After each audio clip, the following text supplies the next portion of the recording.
बंगाल की धरती हमेशा सनातन धर्म की ध्वजाक रही है। आप स्वयं प्राचीन हरिश्चंद्र घाट के पीठाधीश्वर हैं। काशी में धर्म ध्वजा को हमेशा आपने लहराने का काम किया, सनातन धर्म को बचाने का काम किया। इस परिप्रेक्ष्य में आप क्या कहेंगे? देखिए, कभी अवसर मिला तो महाराजा रणजीत सिंह के शासनकाल की एक घटना मैं अवश्य आपको बताना चाहूँगा। अभी उसका अवसर नहीं।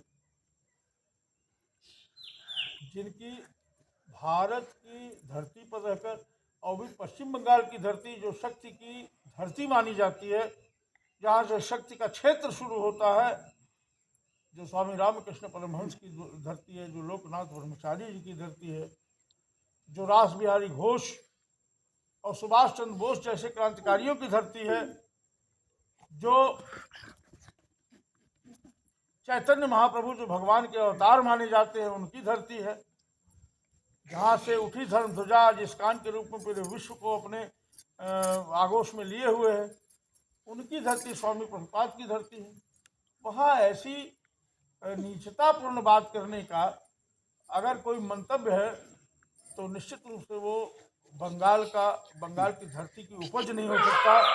निश्चित रूप से उस सुनाम धन्य देवी का डीएनए टेस्ट कराना चाहिए कि वास्तव में उनके जीन्स, उनकी जड़ें भारत की भूमि से और पश्चिम बंगाल से जुड़ी भी हैं या नहीं। रही बात स्वामी विवेकानंद के एक उद्घोष ने अगर भारतीय धर्म सत्ता को उस गुलामी की जंजीरों में जकड़े भारत को अध्यात्म की एक नई दिशा दी, पूरे विश्व को अध्यात्म की एक नई दिशा दी, तो वहाँ से अब जो एक पुनः सनातन परंपरा के जागरण का जो काल आया है, जो दशकों बाद पुनः उपलब्ध हुआ हमें, एक बार फिर पश्चिम बंगाल की धरती ऐसे तुष्टिकरणवादी लोगों को अपनी धरती से बाहर भगाने का काम करेगी। और बंगाल की धर्मप्राण जनता ने इस काबा और मदीना का जवाब अच्छी तरह दे दिया है। अब उनको निश्चित रूप से उसी चैतन्यता से, जिस चैतन्यता से उनके हृदय में और आंखों में काबा मदीना बसा हुआ था, उनको जाके काबा और मदीना में अपनी आत्मा को शांति देनी चाहिए।